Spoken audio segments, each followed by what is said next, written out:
Hey, folks. We are live. You have just seen us scrambling to get things going.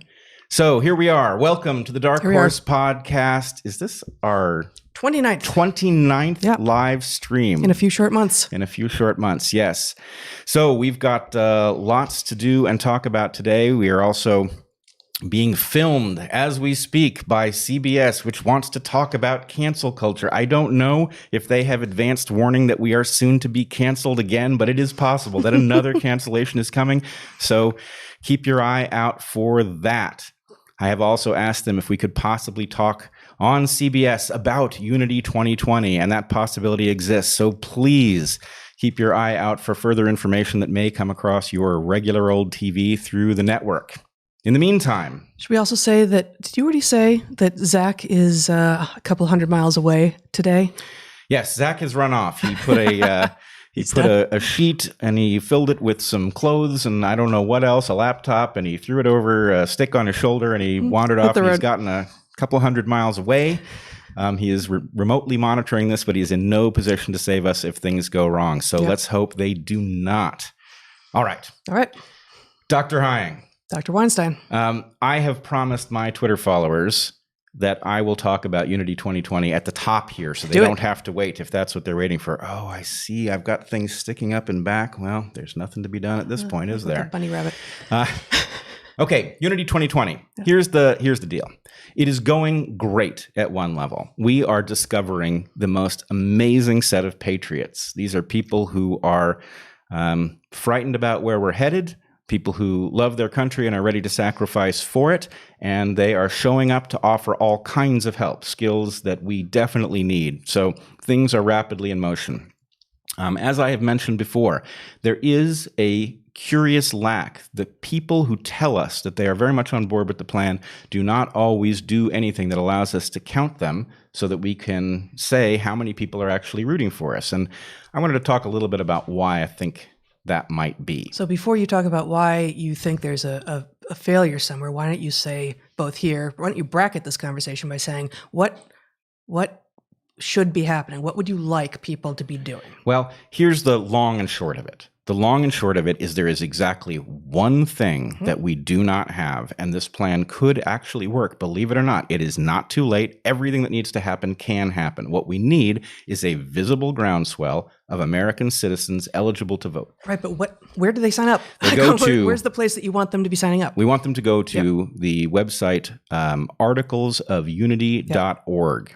You will find there are links to offer your volunteer support, to sign up for our email list, and let us know where you are and what you're thinking. So please do that. You should also follow our Twitter account if you are on Twitter, Articles of Unity, @ArticlesOfUnity. Those are the places to go. There will be more opportunities showing up this week. And so anyway, those are the places to sign up for you to find out about what is emerging. And yes, we are looking for your help, but really, you want to do something for us? Find 2 people with ears to hear and tell them. That's it. 2 people. And then you ask them, can you find 2 people? That'll work, right? But you won't know that will have happened unless they also sign up. Unless they show up at those addresses. Yeah. All right. So now I want to talk to you. I'm noticing I need to center myself a little bit more in the shot. Okay. Here's the model that I came up with as I was driving back from dropping Zach at his bicycle maintenance course that he is taking. What I realized was that we are hearing pushback from a couple of quadrants. And one of those quadrants are people who say things to us like, this sounds like a great plan. How about waiting till 2024 when we've already allowed Joe Biden to clear Donald Trump from the White House, et cetera, et cetera. Could you please just shelve this plan? Seems really cool, but I got to say, that sounds like a great idea because it will give all of the enemies of the plan much more time to organize and get their shit together. I hadn't even thought of that. That's a great point.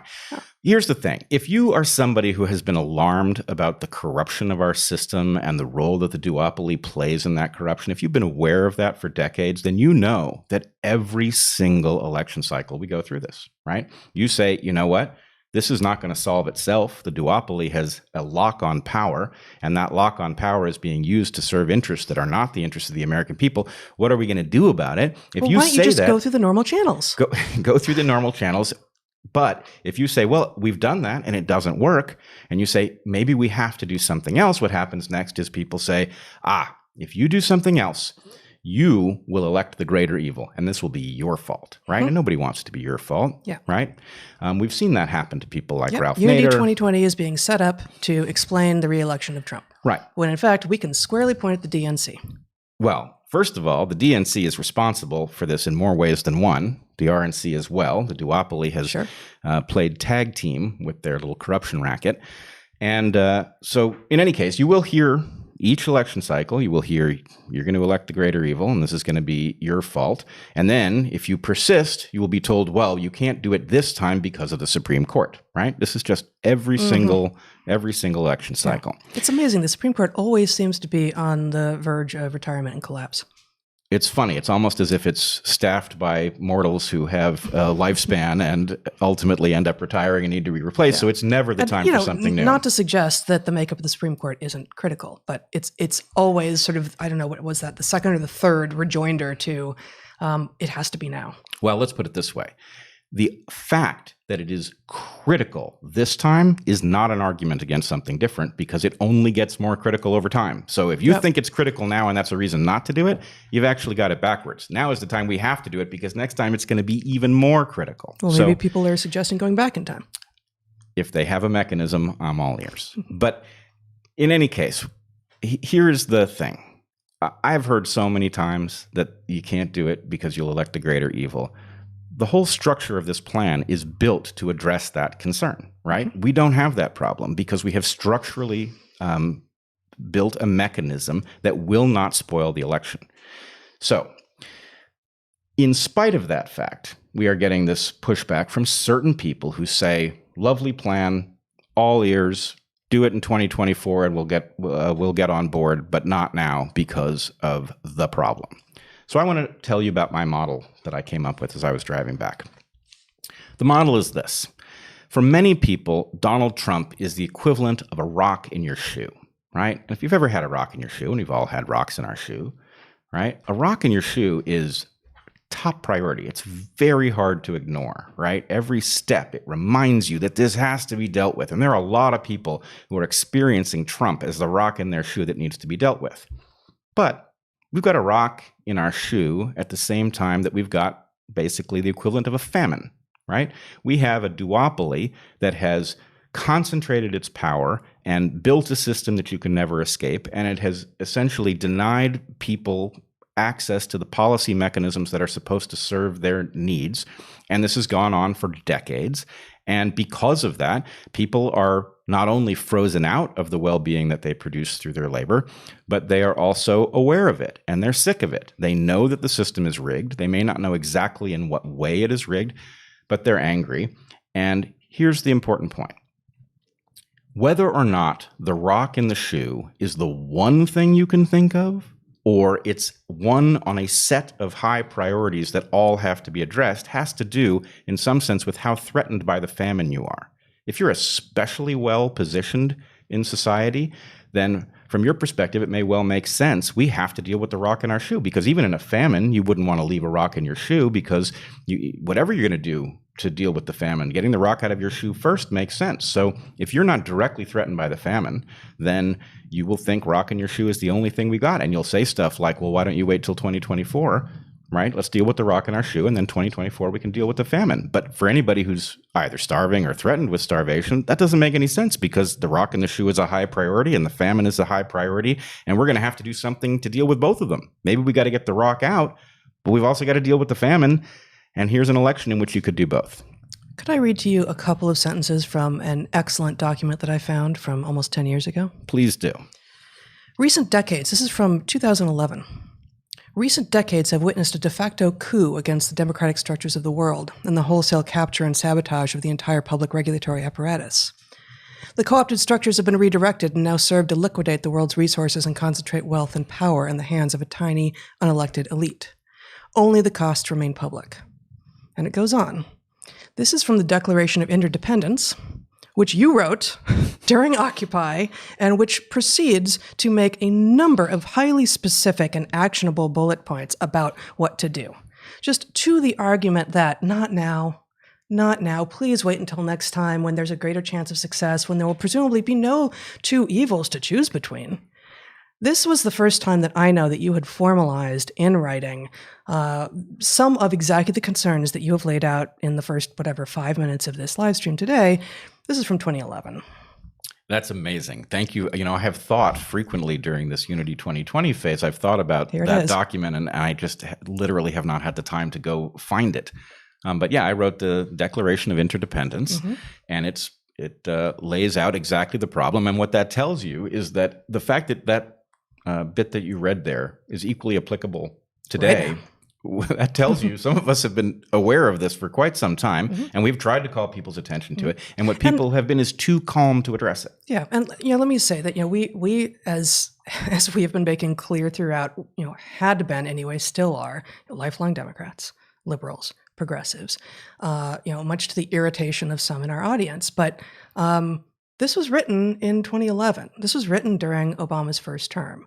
We were so hopeful about Obama in the beginning, and that does not mean that we did not critique during his first and certainly his second term what it was that was actually being accomplished after that great rhetorical movement that actually got him elected. And it's what it was. It was rhetoric. It was a rhetorical movement. You're absolutely right about that. And I still like a lot of the rhetoric, but the fact is it didn't translate into policy that served people. And what that tells you is that the duopoly, let's face facts, folk.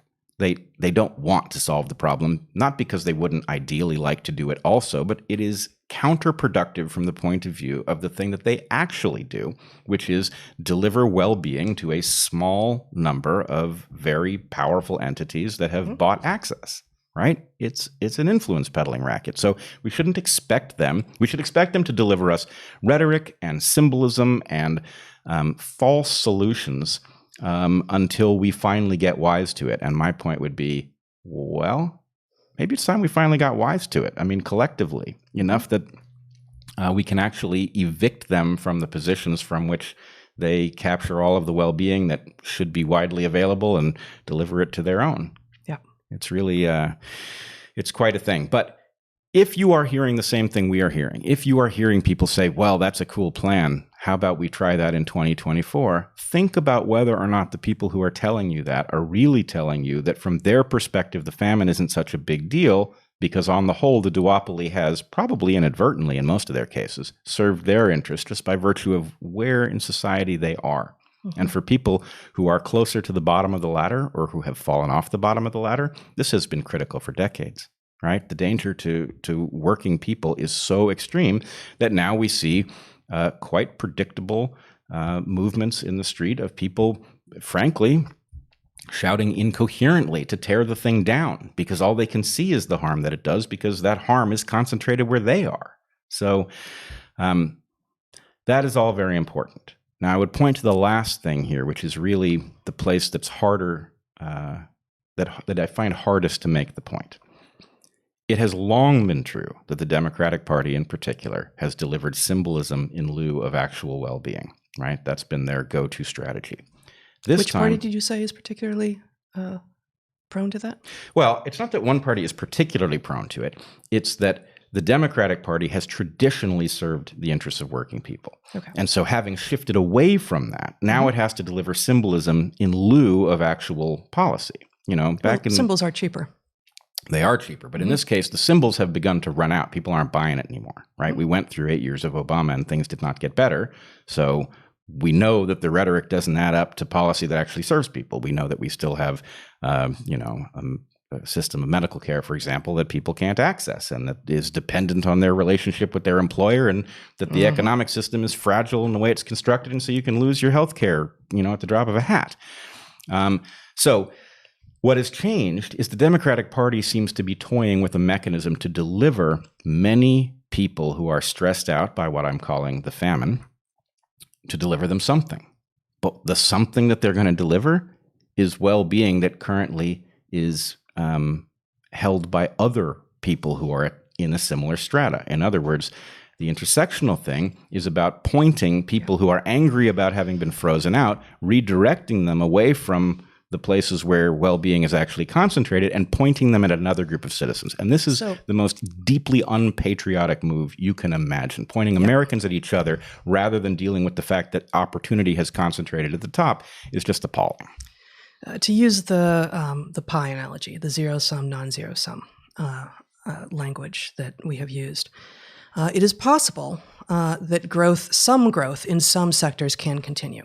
But even if we assume that we are in zero-sum space at a national level with regard to well-being, and I'm not saying that that's true, but even if we assume that, what you are saying, if I hear you correctly, is there is some pie for, and this is going to be hard to operationalize, but for well-being, which is to some degree the good proxy is resources there for all of Americans, and what you were pointing out is that the elite, the 1%, the people with power, have observed that a number of people are seeing this, since Occupy, since before then, right? And saying, well, if we can pit some of the kind of haves against the recognizing have-nots against each other, we can redefine what the pie actually is to be that very tiny sliver of the actual pie while we keep all the rest of it. So it's like a pie within a pie. And the people with most of it are successfully redefining what the actual pie is and causing the rest of us to fight amongst ourselves. Yeah. So I was toying with the idea that Biden was the let them eat cake candidate, that's really the nature of Joe Biden at the moment. Mm-hmm. And you fixed that analogy beautifully. Remember what you said? Not at the moment. You said, no, he's the let them eat their cake candidate. Oh, yeah. Because in let them eat cake, there's no cake. That's the point. The rent-seeking elites in the monarchy don't understand that there's no cake. Right. And so that's an absurd solution. Only they have cake. They have cake. Right. So they think cake is everywhere. Right. In this case, there is cake. Well, there's such an abundance of cheap goods that were exactly the things that were limiting until like a second ago, historically speaking, that, let them eat their cake. Cake's available. Right. And so in this case, instead of taking and again, we have to draw a distinction between the productivity of elites, which actually serves everybody, and the rent-seeking of people who become powerful. Some of them have gotten powerful through being highly productive and contributing things that matter, but once they are productive, it's very hard to resist. They don't even necessarily know that they are engaged in rent-seeking. There are just opportunities that pay, and they do that which pays, and many of those opportunities are rent-seeking by definition. So the DNC has decided to point us at each other, and the basic point is, well, there's not enough cake. But if this group goes after the cake of that group, then the rent-seeking elites can continue on for another 4, 8, who knows how many election cycles, for 8 years. Yeah. The baked goods analogy gets twisted, but it's like a cupcake within a pie. Well, there are twisted baked goods, not that many, but some very, like a delicious ones. Yeah. Yeah. All right. So anyway, that's the developing model. Yeah. And here's the question. Presumably, if you're watching or listening to this podcast, you're wise to this stuff. You're aware of game theory. You're aware of what rent-seeking is and why it's a hazard. You're aware of the evolutionary forces that will take a corrupt system and make it more corrupt because the loopholes will tend to self-enlarge. So if you can see it, then isn't this the moment? Wouldn't you like in 4 months for us to have turned the corner for something unexpected, new, and potentially very desirable to have happened? Wouldn't you like adults at the helm? I mean, don't you have a right to demand that as an American, to have adults at the helm? Don't we all? So how about it? Fabulous. All right. So I know you have things on your agenda for today. Yeah, nothing as big, but it all plays into part of why we need big structural change, right? So maybe this is all kind of working by fire here, where I'm going to have us put something up on the screen if we can. You didn't just suggest a trial by fire, did you? I was about to, and then Okay. I stopped. Let's see.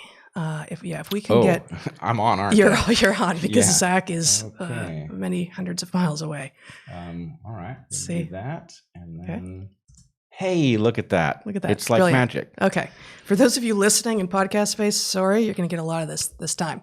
Okay, so here's a guy, Christopher Rufo. I don't know him, but he's written a really quite extraordinary thread on Twitter. The first tweet of which reads, "The city of Seattle held a training session for white employees called, quote, interrupting internalized racial superiority and whiteness," end quote. "So I did a public records request," he says, "to find out exactly what this means. Let's go through it together in this thread." So it's worth looking at. It's all the same garbage. I want us to go through this little this first flyer that he talks about, and then I also want to talk about, since I went through the excruciating exercise last week of reading White Fragility, of just giving a little bit of ammunition to people who are being forced to read it as if it is an actually anti-racist argument, when in fact it's quite not. So first, this. Again, the city of Seattle, which, the whole Pacific Northwest, unfortunately, which we live in and love it, but this is a bit of a hotbed of this kind of thinking, suggests that internalized racial superiority reveals itself in values such as individualism, intellectualization, comfort, and objectivity. And there are a number of other things on this list, but this is the sort of thing we've seen over and over again. It is basically equating Enlightenment values and science with the idea and understanding all human beings as individuals with the idea of racial superiority, as if those aren't exactly ideas that we should want everyone to have and embrace and engage in. And on the internalized racial inferiority list, we have addiction, as if that is particular to people who have suffered under racism, rage, self-hate, self-doubt, shame, hopelessness, apathy, invisibility. Again, this movement is about division. This movement is about separating us, and unfortunately what it feels like, so we were just talking in terms of basically the DNC, the power elite for half-ish of the country, looking at the accumulation of resources by a few and trying to put off any attempt to access those resources by the many, and they are looking to divide us. But here's part of how that works, that they are embracing this incredibly divisive movement that goes by many different names: intersectionalism, woke politics, social justice politics, identity politics, and it serves to divide. Are there any things on this list that you want to address before we move on a little bit? I want to point out that the tragedy of taking the values that are the stuff power is made of and not democratizing them, basically declaring them null and void, it's utterly tragic. And it's obviously not going to work, because anybody who holds onto those tools is going to have an advantage over anybody who decides those tools are not the stuff of power. Mm-hmm. So the only right solution has ever been to democratize these things and distribute them as widely as possible. Yeah. So in some sense, I think if you can see that far, if you can just simply recognize, hey, there's stuff that makes people powerful, like, for example, science, right? You got two choices. We can also declare science, we can declare it unfair or null and void or whatever. We can hashtag shut down STEM. Right. What world does that lead to if we decide that science is no longer valid? It leads to a world in which whoever didn't listen to us has the advantage. Or we can democratize science, and we know how to do it, right? You and I were doing that for 15 years. It's very enjoyable, rewarding work. That's right. To democratize science. So the same goes. Almost everyone who showed up in our classrooms was capable of learning and grappling with the tools of scientific inquiry, of observing patterns and posing hypotheses and trying to distinguish between those hypotheses. And some of our students came from elite academic backgrounds, but most of them did not. That wasn't the kind of school it was. And so, we had people who had been, who had failed out of high school, who had never gotten degrees, and who showed up, and many of them were brilliant, and some of them were just average, and the school system failed them because that's what it does. And almost to a person, they were able to do exactly what we're talking about, to engage in an attempt at objectivity as they looked to understand the world. Because once you understand what is going on, then you can seek to change it. If you pretend that the world is not what it is, then it is much harder to change it from some fiction to presumably some new fiction, like, for instance, a utopia.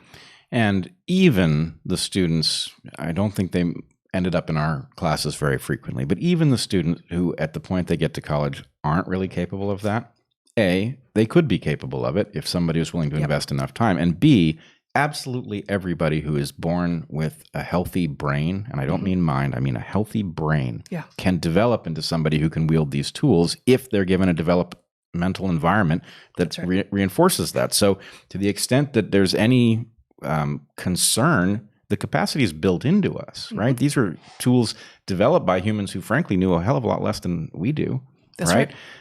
And the tools just simply work by virtue of the fact that they are elegant. And once you get the hang of it, you don't even think about thinking scientifically. It just happens to you. So, So do you want to take that down now so I can look at my notes? Yeah. Let me try to remember how that works. I'll start talking while you're figuring that out. So this thing that we were just showing you guys is really, it's straight out of this crazy Robin DiAngelo book, White Fragility. It precedes that by a lot. Actually, I found an essay that I wrote from 1991 in which I'm pointing out the pitting of modernity versus postmodernity, which I'll actually share a couple of bits from as well later. So, to those who say, you guys helped create this beast, no, we didn't. We're not copying to that. Just no. But, James Lindsay, Peter Boghossian, Helen Pluckrose as the people who put together that grievance studies expose, I guess. They don't want to call it a hoax.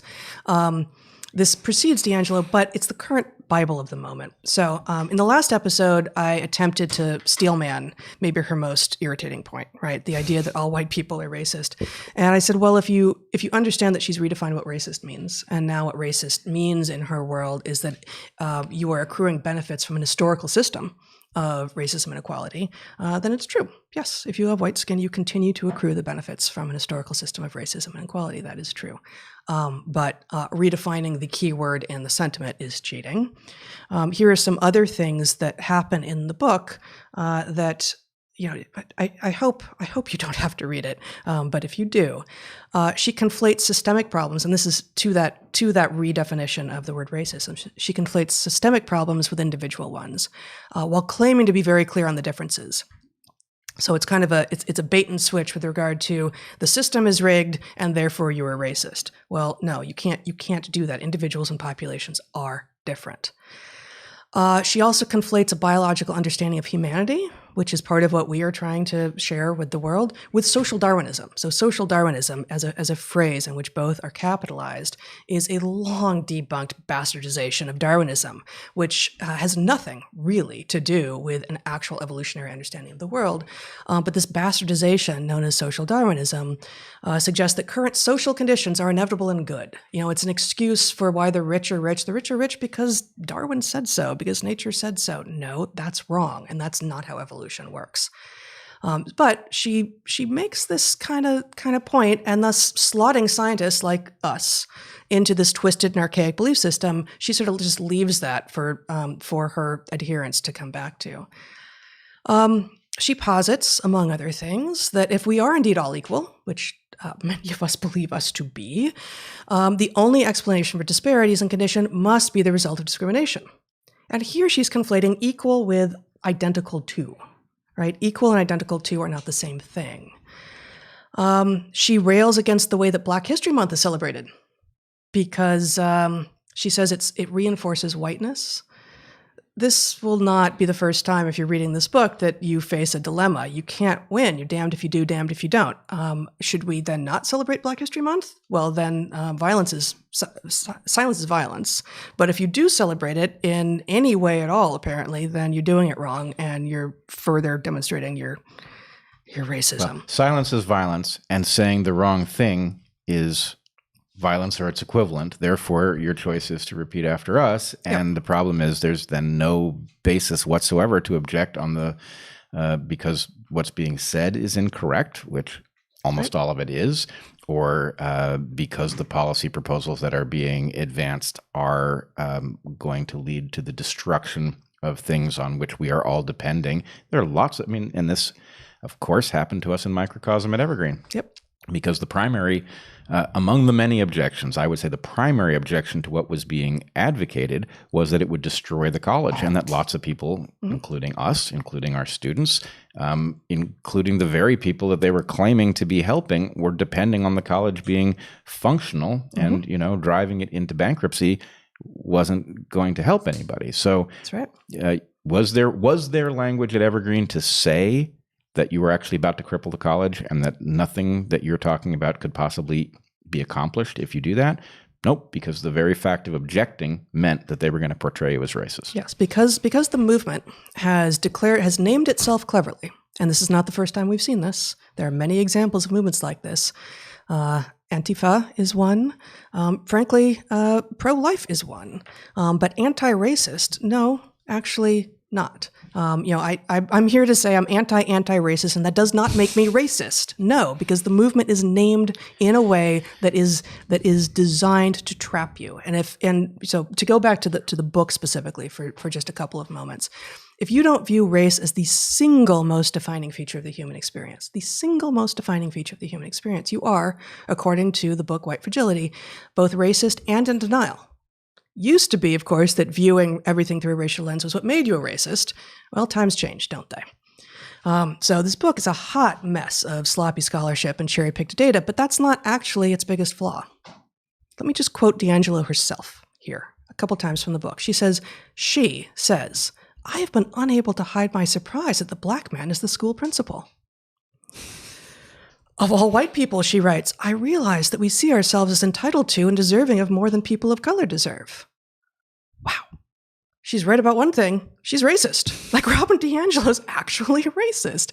And it seems that it's possible that it's her personal racism that is projected on all the rest of white America at the moment that's given jet fuel to riots that started as protests that were good faith and had a germ of necessity at the core of them, that we now have a totally chaotic and undefensible movement. So if you don't share Robin DiAngelo's racism, as in fact the vast majority of Americans don't, your defensiveness at being misunderstood and caricatured, as many of you who have had to sit through some of these workplace trainings will have experienced, that's going to be held up itself as proof of your racism. And your desire to defend yourself against false claims being evidence of your white fragility, your white supremacism, is in fact, it's another rhetorical trick, and it's, I think, the central Kafka trap of the entire book. You are X. No, I'm not. By denying that you're X, you've proven that you're X. Classic Kafka trap, and that's the only bit of argumentation in the book that she actually engages in. So I like this model. It makes a lot of sense to me. Here's the question I have. Mm-hmm. So I don't assume that Robin DiAngelo is well-intentioned. She's obviously getting quite wealthy, advancing this particular wrong set of ideas. Yeah. It is possible, though, that, we have argued that people have better access by orders of magnitude to what takes place in their own mind than they do to the next closest mind to them, right?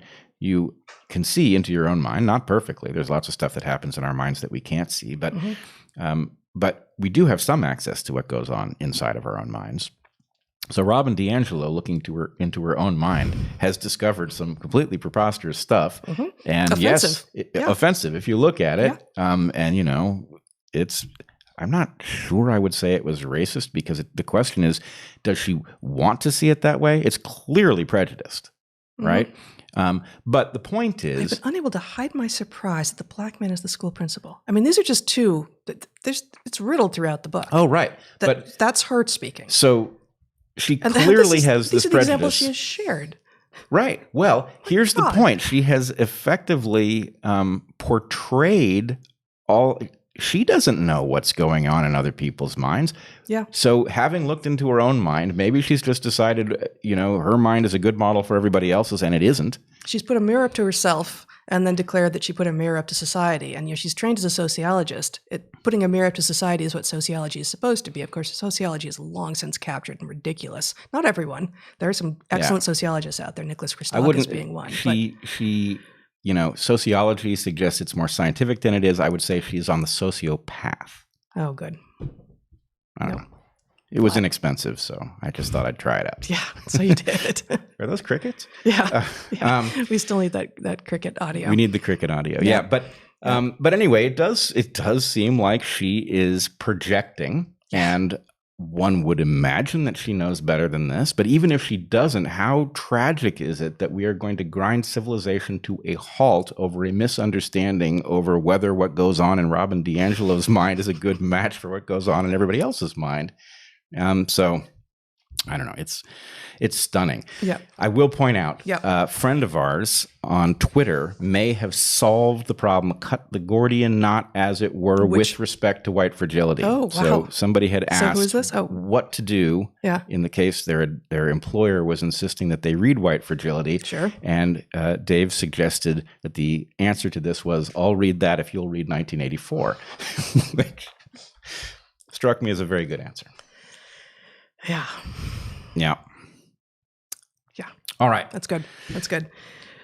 So where should we head? Actually, well, let me just share, as I mentioned, that I'd found a piece when I was looking for the articles of interdependence. I found the Declaration of Interdependence. Thank you, Declaration of Interdependence. And you know where you can find that? Nowhere, except we have copies of it around, we do. But it's not online anywhere. Nope, you can't have it yet. Maybe later. It probably needs an update, sure, because it does. like our founding documents, right?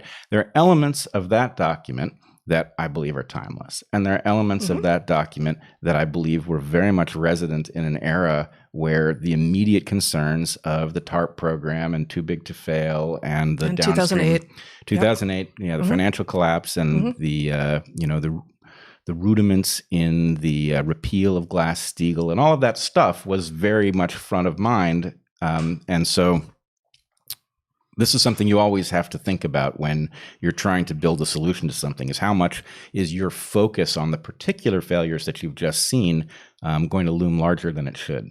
Yeah.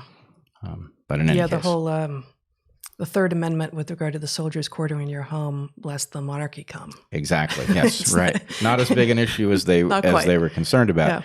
Yeah. And there's also a lot of stuff in that declaration about the very frightening change in policing and the way it was being wielded as a system of extrajudicial punishment against people who would stand up and protest. Yep. There were mass arrests of actually peaceful protesters happening in which people were being held for too long. And held for too long and dragged into a court system that then drained them. If you're anywhere, if you're functioning on a budget that you have to drain them financially, to put them in jeopardy with their employers by dragging them into situations that they couldn't get out of. So there's all of that. And there was also, in the aftermath of 9/11, 2008 isn't all that far down from 9/11, in 2001, there was all of this stuff, which is still live today, where civil liberties had been eroded in the ostensible fight against terrorism, and Occupy was portrayed as terrorist, which basically kicked in all of these special extra-constitutional provisions and allowed the federal government to sit down with investment banks and to conspire against Occupy with some of the most absurd stuff. Like, agents of the federal government were actually licensed to engage in romantic and sexual relationships with Occupy protesters in order to infiltrate the movement and discover what it was on the basis that it was terrorist, which it wasn't. I mean, it's preposterous. So all kinds of madness. And yes, that means that back then those things were right at the forefront of our thinking in generating stuff like the Declaration of Interdependence. Yeah. Okay. Before we move on, this actually was my final from 20th Century Debate, Models of Human Evolution, a class that you will remember as being co-taught by a pretty staunch postmodernist, actually. So I just want to raise again the point you made earlier in passing, Yes. that when people tell us you created this monster and then it came after you, and so we have no sympathy for you, the answer is actually we have been fighting this directly since the 90s. Since we were in college. Since we were 20. 20. Yeah, 22. Something, 20, yeah. 22 at most. Yeah. Okay, so this is actually a play in which the characters, I'm just going to read 4 lines from this play, but the characters are science, human evolution, bias, modern, postmodern, feminism, and power. And I have just an exchange between postmodern and modern here from 1991. This is, my glib college writings, but postmodern, responding to someone of these characters has said, generalizations, all of them, break down these preconceived ideas of how we are and what we do and start anew. Modern says, better yet, honor and respect that which allows you to live in the convenience you now live in. Postmodern says, you're such an arrogant bastard, modern. Modern says to postmodern, and you're a soft and fuzzy doughboy with cauliflower for brains.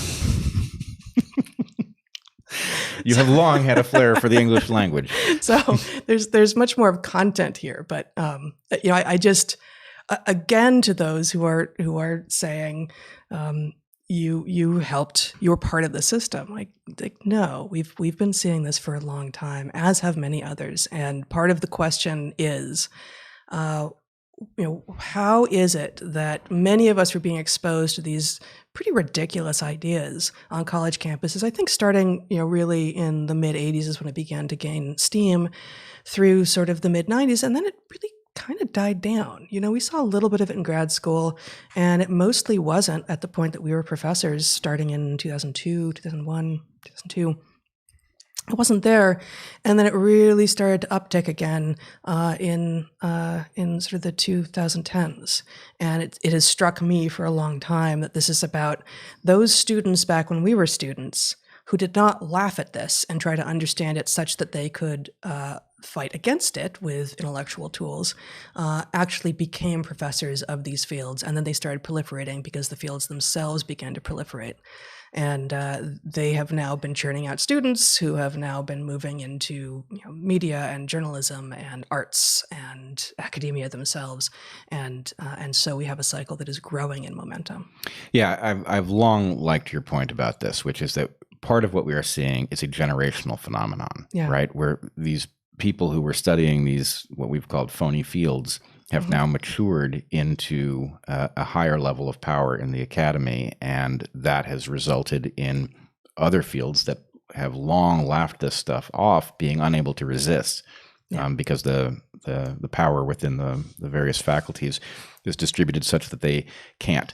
But as long as we're here, I want to steelman the postmoderns, right? And then talk about what the competition really is here, okay? The postmoderns have, in my opinion, one point. And it's a good one, but it's one point. It's not the basis for field after field. The one point is that we are humans, and we have only our perception as the basis for everything we think. And even to the extent that you might have tools that would allow you to see something what we would claim is objectively, your interaction with those tools is still subjective, right? And this is true.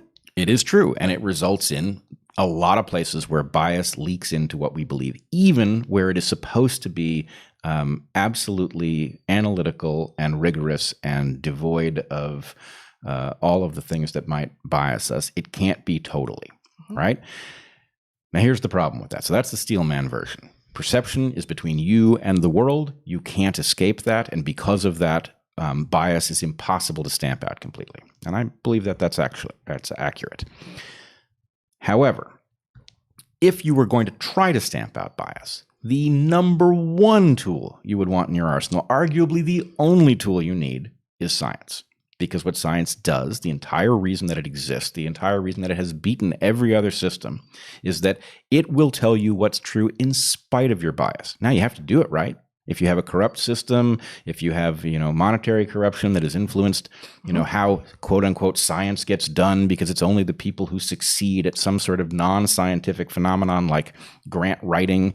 Or you have a repeat of a good old boy network sort of thing with peer review. Yeah, you can have all kinds of things interfere with proper science. But if you can do the science properly and you can be vigilant about stamping out the things that cause science not to be done properly, then science will force you to discover the things that you don't intuitively believe, right? That's what it does. And so, yes, the postmoderns are right. Bias is a serious problem. What do you do about it? You science it, right? Science it. To the extent that your science is influenced by things that it shouldn't be and is therefore biased, what's the solution to that?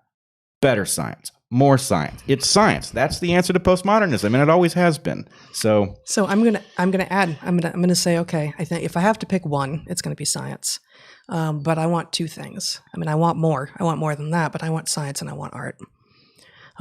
Because art allows you to view the world through other people's lenses. And, postmodernism, at least its modern, crazy, corrupt instantiations, are specifically demanding of us that we not see the world through other people's eyes. That if we claim to be able to, then we are somehow revealing our own bigotry. But art, especially narrative art, especially fiction in whatever form, but 2D art, 3D art, any of it, also just allows you to stand in someone else's footsteps and see. And science does this in a very different way. And if I have to pick one, I pick science. But science and art together are going to be an incredibly potent rejoinder to this movement. And therefore, I am not too surprised to find the shutdown STEM movement and the very wide number of organizations that we are hearing from and seeing in the arts that are being gone after by this movement. They're being targeted. So I like this. I still think it's the science that narrowly corrects for the bias, but the fact is, nobody reads scientific papers. Scientists do right in their own field, and sometimes they read a little farther afield than that. But what moves the world is the conclusions that you come up with, the counterintuitive things that you discover through this process that then get incorporated into something beautiful and intuitive and provocative enough to capture people's attention, which tends to be, it's not even always narrative. No, I said it's easier to point to with narrative, but it's not just narrative. 2D art, 3D art. Yeah. Or, I was thinking about just staring at an amazing sculpture. Even an abstract one, it's easier to do if it's a non-abstract sculpture. But you learn something about a different mind, about a different human being's mind by walking around some piece of art that's been created that is the product of another human mind. And not even necessarily mind. The mind is an interface, and sometimes the mind is the point and its content is the point, and that's what you discover. But even something like, there are some of these images of sculptures that very effectively capture the finest fabric flowing as if in the wind, and it's so compelling. Or there's a famous sculpture with somebody's hand on somebody's leg and the way the fingers depress the skin of the person, and the point is it's so compelling that it actually reveals something. How could you render something soft out of stone, right? So even that counterpoint tells you something about the way the world works. Or I'm frequently stunned by what is revealed by just simply changing one parameter of something you can observe yourself. Like stop motion reveals certain things, or the way, if you look at clouds and mountains and the way they interact in a time lapse. And the thing is, you can read in a textbook all you want that the atmosphere functions as a fluid, right? But until you see until you see what the mountain does to the clouds as they move around it, it's like what we used to say, an enzyme is a catalyst. Yeah. Not really. That's a catalyst. That's incomplete at best. It's a catalyst in the same way that a factory is a catalyst, right? A factory is a catalyst for making cars. Right. Yeah. And you can, so having time lapse is obviously a fairly modern phenomenon, but I think also art has has probably revealed what is possible and opened up technological worlds very often. So the example that came to mind when you were talking, that I imagine there's history written on this, and I don't know it, but pointillism, what is this, 19th to 20th century, 19th, 20th century, turn of the century art form in which dots are used to convey great precision in vast scenes, seems to presage the idea of pixels. Like, the idea that you can actually reveal things through points, was that in people's heads in Da Vinci's time? I don't know. It might have been Da Vinci's head because so much was, but my art history is weak. But yeah, the Impressionists predate formal pointillism. I think so, yeah. And I think what you're getting at is the retina is actually it's the inverse of pixels. It's it's just as a camera sensor would be. Yeah. And there is this interesting duality. It's not the duality of man, but there is an interesting duality between the continuous and the discrete interpretation of the world. Mm-hmm. And there are certain things that are simply discrete, and there are other things that are continuous. And then there are many things which do not fall wholly in one or the other category. Yeah. And therefore, one needs to spend time borrowing from the alternative in order to see what it is that you were missing, what's in your blind spot, because you had looked at it as discrete when in fact it was continuous at some level. So, and this is science fiction serves this purpose as well. Like scientific investigations have gotten ideas from things that have been written in science fiction, in part because what science fiction reveals, what art may reveal in other forms, is maybe the categories we are currently using aren't right, or maybe the boundaries aren't quite where we thought they were, or maybe the boundaries were where we thought they were, but those boundaries are moving because other things are changing. And art can allow you to live in that alternative space for a little bit and consider it, and sometimes like, nope, actually not right. Interesting to spend some time there, but that's not right. And sometimes it can cause people to go, actually, I think we do need an update or a radical change. Maybe we need to actually build a whole new foundation over here with a new kind of science, because the categories we were using, I'm also not up to date on the various older versions of what the world is made of. But it turns out that fire, earth, water, and air are not the basal elements of life, right? Right. So it sort of hints at the periodic table, but it didn't get there. It's got the wrong things on it. It didn't get there, and you could not just do a brick in the wall model from fire, earth, water, and air to get to the periodic table. You actually needed to go all the way back in the decision tree to the question: what is it made of? What are the fundamentals? And rebuild from there. Yeah. So that's a very that's a very good way of putting it. So I guess... So we're at, I don't know exactly when we started. We're probably at 50, 55 minutes. 50 or 55 minutes. All right. So we have a few minutes left, I guess. Yeah. Did you have something in mind with... Yeah, let's spend a couple minutes here. So I was listening to your conversation with Eric in the podcast that you did with him a couple of weeks ago, a week or two ago. And you mentioned Flatland. And I thought...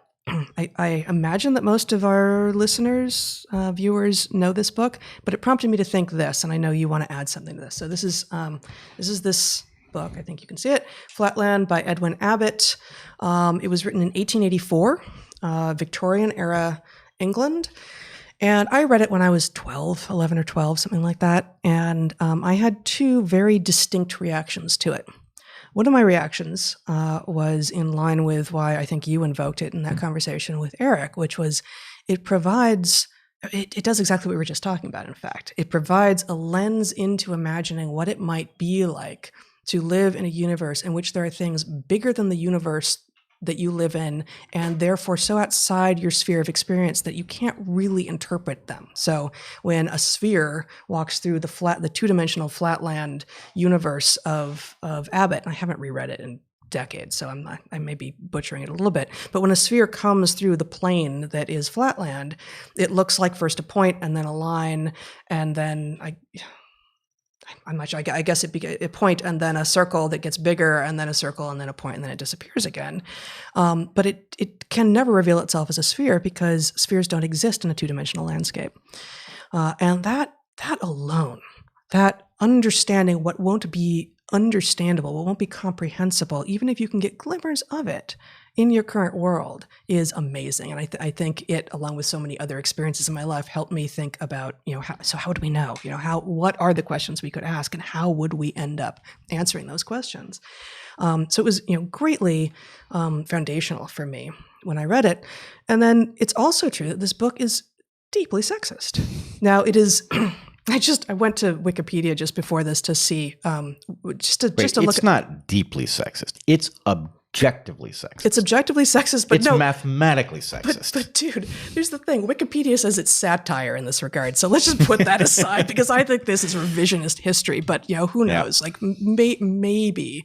But the fact is that in the two-dimensional landscape, where males are triangles or squares, and they aspire to be circles with sort of an infinite number of sides, they're therefore 2D, they're polygons. Females are one-dimensional, they're lines. And in the one-dimensional landscape where men are lines, women are dots. And in the three-dimensional landscape where men are cubes or spheres, women are polygons. It's insane. It's deeply insulting. And I read it and went, are you kidding me? And then I thought a little bit about the scant that I knew about the era in which he'd been writing, which at that point was 100 years prior. And I thought, okay, well, you know what? I can still get out of this book the remarkable truth in it, while also being perturbed by this insanity in it. And that doesn't actually alter the value that I have in it. So that was 1884. There's also, so this is a copy of a book that my mother gave to our son Zach a number of years ago. It's Heinlein, Robert Heinlein, Stranger in a Strange Land and Starship Troopers. Great books, both of them. Written, Stranger in a Strange Land was written in 1961.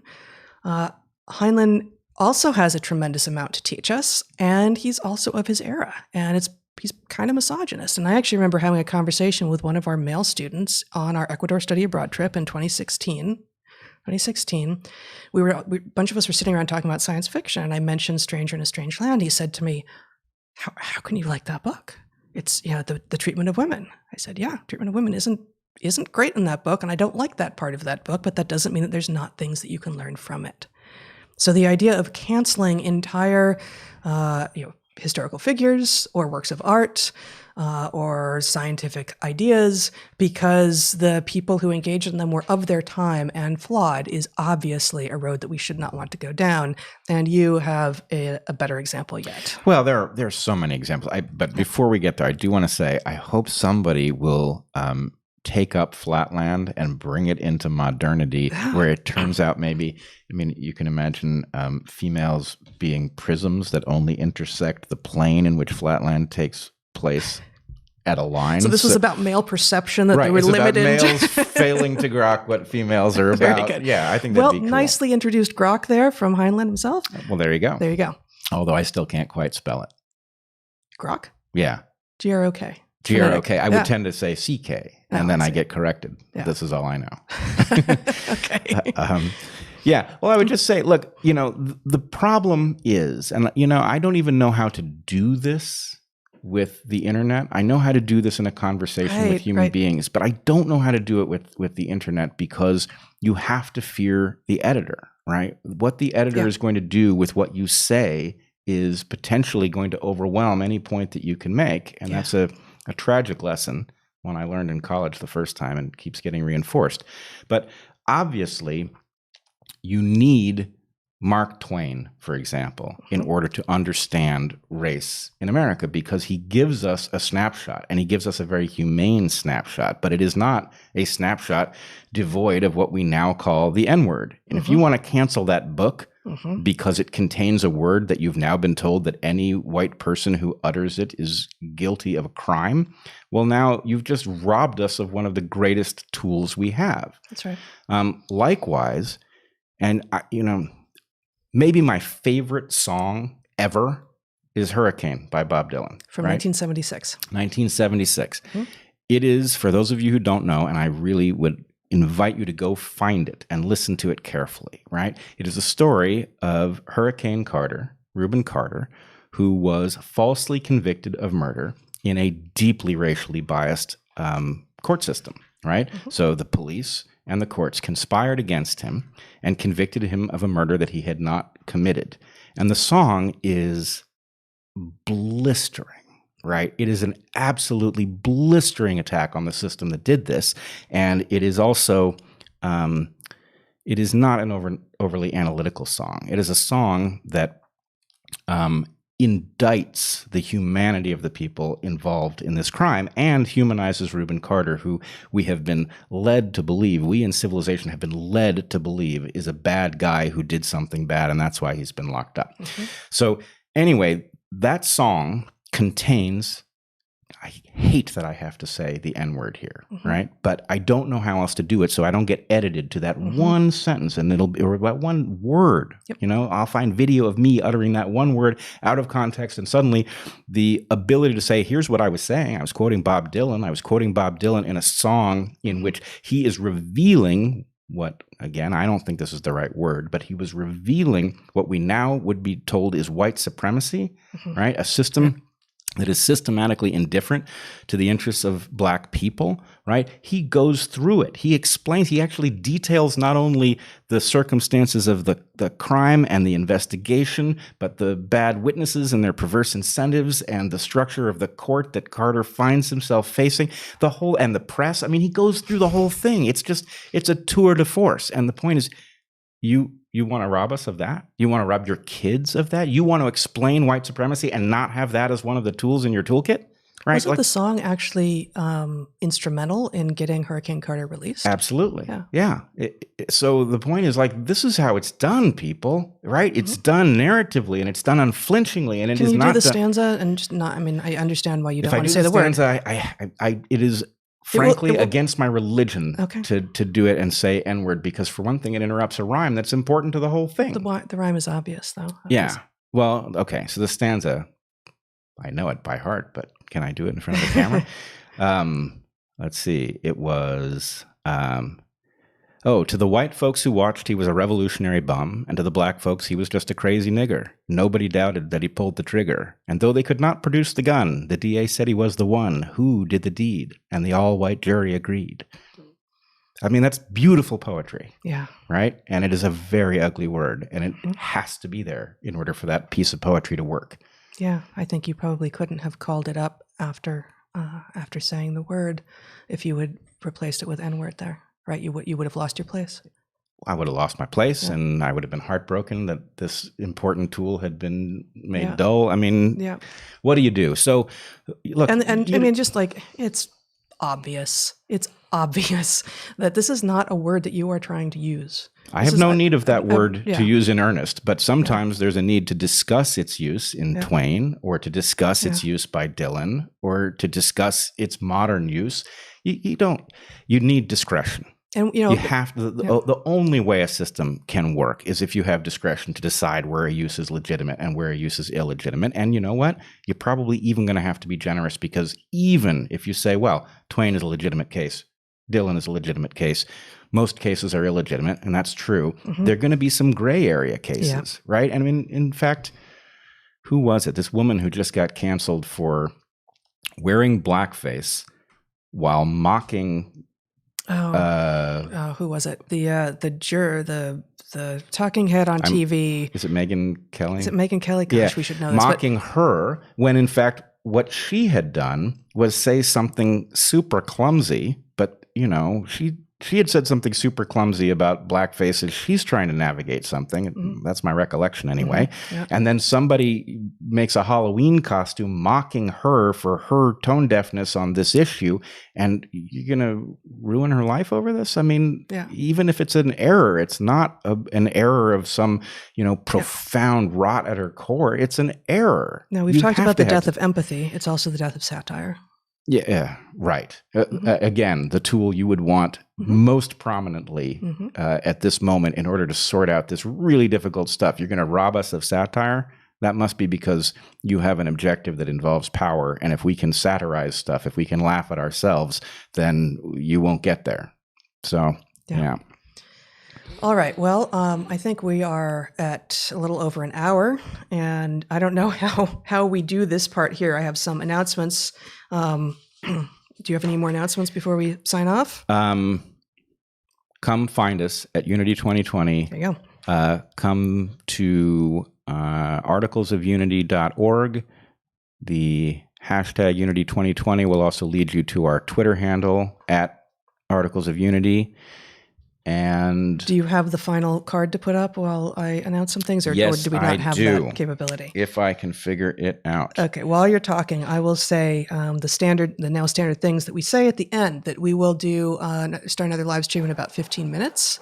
We will be taking your super chat questions, starting with the top monetary value ones from this live stream, and then moving about halfway through to the questions that come in the order that they come in the next live stream. That link, I think, is already live, or it is set to be live soon. I don't know. We'll figure it out. We will discover the state of that link and get it to you in the description of this video very shortly quickly. after we go off here. So we have a clips channel now, which we've got a very good guy who's making clips from these episodes as they come out, and he's working backwards a little bit as well. DarkHorse Clips, I think is what it's called. Unfortunately, I don't have it exactly written down, but DarkHorse Clips, please go subscribe. We've been hearing from a lot of people that they're looking for bits from these episodes so that they don't have to necessarily ask people to share an entire hour or hour and a half. We have the DarkHorse membership at my Patreon, which gives you access to a private Q&A every month with the two of us. And if you're thinking about that, go check out the last one, which you can access, right? Well, you have to be a member to access it. It's private. To access the prior one. Yep. Okay. Yep. But they're like our Q&As that we do here, except it's a smaller group, and so those who were involved live last time were able to chat in a more constrained and they were able to basically work the conversation more effectively than I think can happen in a live chat that happens here. So they're live, and then we leave them up. And then also there's now a Discord server that we are making available to patrons of either of ours at the $5 and up level. Anything else? Nope. No. I think that about does it. So in about 15 minutes we'll be back. See you in about 15 minutes. Thanks for joining us. See you soon. See you soon. Yeah, we're still here. Yeah. We need a... Oh, there it is.